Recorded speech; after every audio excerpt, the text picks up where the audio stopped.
If staying committed actually created wealth, most people would be rich. They're not. Because sometimes the thing destroying your future is the very thing you refuse to walk away from. And the longer you stay, the more expensive leaving feels. That's the trap. We're taught something very early. Don't quit, stay loyal. Finish what you start. Push through discomfort. And those principles sound powerful. But here's the uncomfortable truth. The market doesn't reward loyalty. It rewards allocation. And the brain is wired to protect the past, even when it's costing you the future. This is the sunk cost trap, and it silently shapes more financial and career decisions than intelligence ever will. Something doesn't add up. Look closely at the world around you. How many people stay in jobs they dislike for years longer than necessary? How many investors hold collapsing assets because it will come back? How many businesses continue failing projects long after the data says stop? How many people stay in degrees, industries, cities, identities, simply because they've already invested too much? Here's what doesn't add up. If something clearly isn't working, why double down? The answer isn't logic, it's psychology. And psychology is stronger than spreadsheets. The core illusion. The sunk cost trap happens when past investments influence present decisions even when they shouldn't. Money already spent, time already invested, energy already sacrificed, reputation already attached.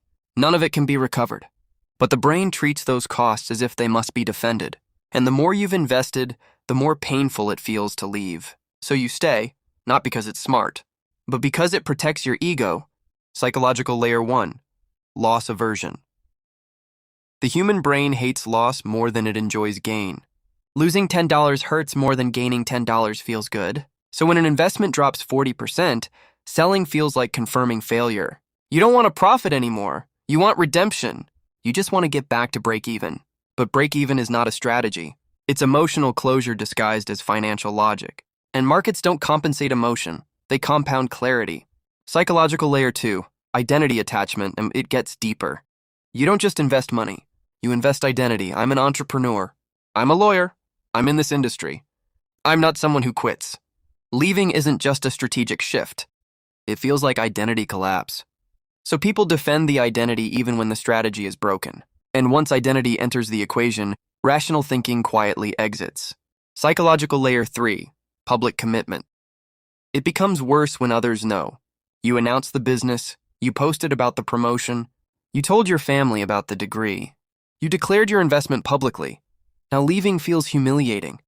And ego protection becomes stronger than opportunity cost. So instead of reallocating capital, you defend image. That's expensive. Career example. Imagine someone who studied medicine for 7 years. Halfway through residency, they realize this is not the life they want. But they think, I've invested too much. My family sacrificed. I can't waste this. So they continue. 5 more years pass, 10 more. Now the cost of leaving isn't 7 years. It's 15, and the trap deepens with time. Here's the truth no one teaches. Time already spent is irrelevant to future return. Only forward allocation matters. Investment example. You buy a stock. It drops 30%, you hold. It drops 50%, you average down. It drops 70%. Now you're emotionally involved. You check it daily. You tell yourself, it will recover. Maybe it does. Maybe it doesn't.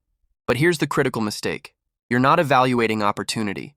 You're defending the past. And while you wait for recovery, other opportunities compound elsewhere. That invisible cost, that's what destroys wealth. Zoom out, governments do this. Corporations do this, institutions do this. They continue funding failing projects because stopping would expose wasted capital. They escalate commitment to avoid embarrassment.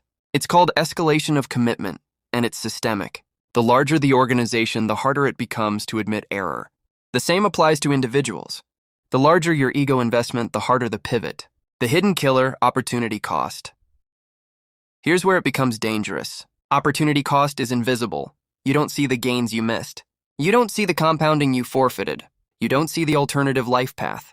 You only see what you already spent. And humans overweight visible losses while underweighting invisible opportunity. So they cling to the past and sacrifice the future quietly.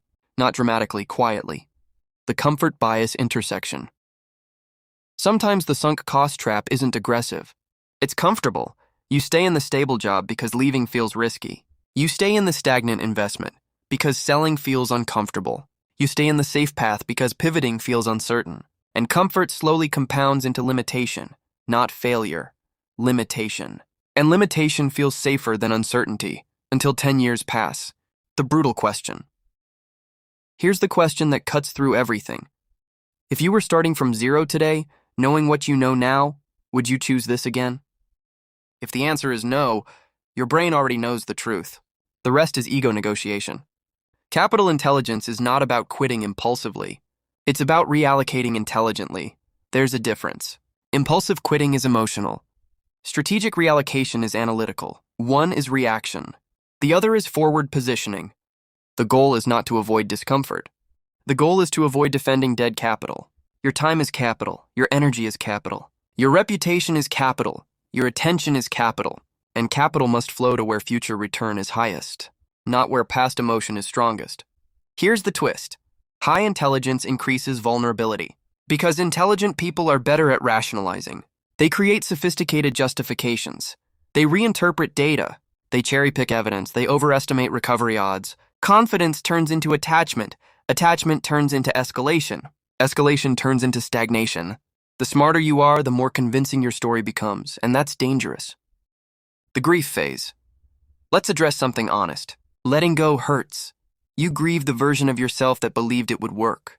You grieve the time, you grieve the money, you grieve the identity. Most people avoid this grief, so they prolong the mistake instead. But here's the paradox. You either feel sharp pain now or dull regret for years. Choose your pain.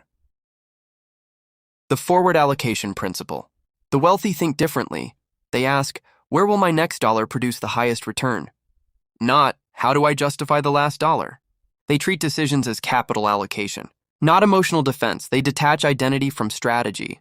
And that detachment creates freedom. Freedom to pivot, freedom to exit, freedom to redirect. That's leverage.